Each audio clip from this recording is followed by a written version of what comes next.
আলাইকুম রহমতুল্লাহি ওয়া বারাকাতুহু। গুড মর্নিং, শুভ সকাল ভাই বন্ধুরা। দেখো ভাই, রৌদ্রের মাঝে সারাটা দিন এই গাছগুলা করতে গাছগুলা শুয়ে গেছে, এগুলারে সুন্দর করে তুলিয়া মনে হরকা দিলাম। হ্যাঁ, এগুলা আমরা রইছি। মালয়েশিয়া হয় তানাম, বাংলা হয় রুয়া, গাছ রোপণ করা। আর এই বাগানটারে আমরা সুন্দর করে এগুলা আমরা লাইনিং করিয়া, মালয়েশিয়া হয় লাইনিং, বাংলাদেশ হয় মনে হরকা এগুলারে সুন্দর করে কোনটা সোজা করিয়া। আর দেখা কি সুন্দর বিশ্ব রোড, সিঙ্গাপুর এবং জহুর বারু ওইদিকে যায়, আর ওদিকে মালয়েশিয়া কুয়ালালামপুর ঢুকে। আমরা এই রাস্তার পাশে আছি খাজু।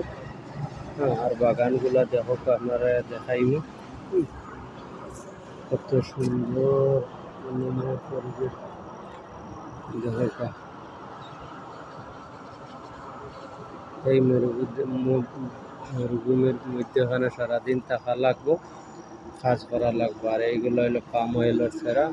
আর ওই যে দেখান এগুলার হেরে সাফতা হয়, এগুলা মাটি ঠান্ডা হওয়ার লাগে। আমরা হই মনে হরকা খালাই ডাইল খালাই মনে হরকা দিছি।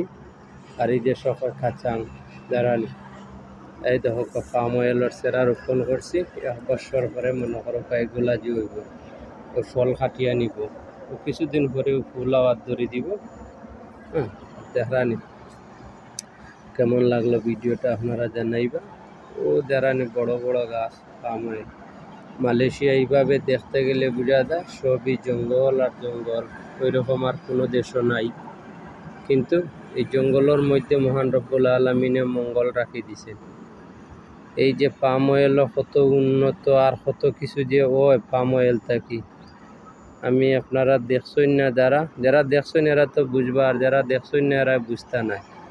এই পাম অয়েল থাকিয়া পাম অয়েল তেল হয়, এবং ওই গরুর যে ভিতরে একটা নারকেলের মতো সাদা বার হয় বিচির ভিতরে, ওইটা দিয়া স্পেশাল মানে নারকেল তেল বানায়। আর তার শুকলা দিয়া মনে করো গাছের মধ্যে দেয়, ওই পাম গাছ রইতে গাছের মধ্যে দেয়। আর তার উপরের যে শরীর যেটা আছে এটা দিয়ে বিভিন্ন ধরনের জিনিস বানায়, সার বানায়। এই হইল মনে হরকা মালয়েশিয়া এই জিনিসটা আর কোনো জিনিস মনে হরকা বেকার ফালাইতে দেয় না। আর ওই যে দেখা যায় যেগুলো এগুলা জঙ্গল মনে করি, কিন্তু রাস্তার পাশে রাখছে সরকারিভাবে। দেখো গাছ কি সুন্দর সুন্দর রাখছে, গাছে সেবা দিব, রোড মনে হরকা যে হইতো না।